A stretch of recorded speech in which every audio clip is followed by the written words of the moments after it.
1000కి పైగా నామినేషన్ల పరిశీలన.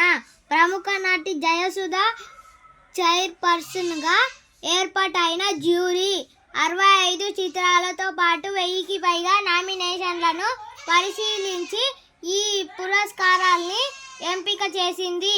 హైదరాబాద్ లోని తెలంగాణ రాష్ట్ర చలనచిత్ర అభివృద్ధి సంస్థ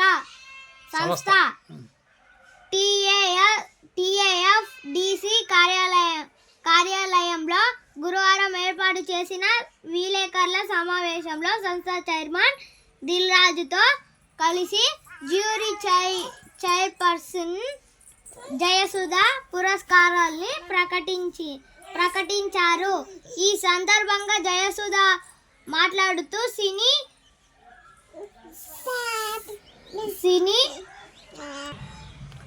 పరిశ్రమకు పురస్కారాలే ప్రోత్సాహం.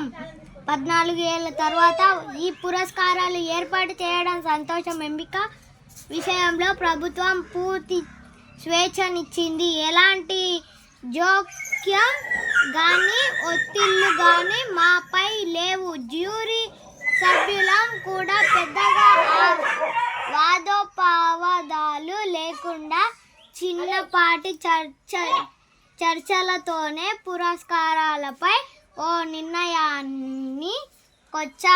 చాలా చిన్న సినిమాలు, కొత్త దర్శకులు వెలుగులోకి వచ్చారు.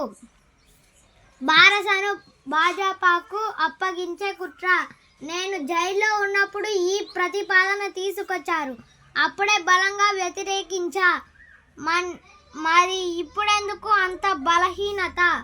పార్టీ బలోపేతం కోసం నేను రాసిన లేఖను లీక్ చేసిందెవరు?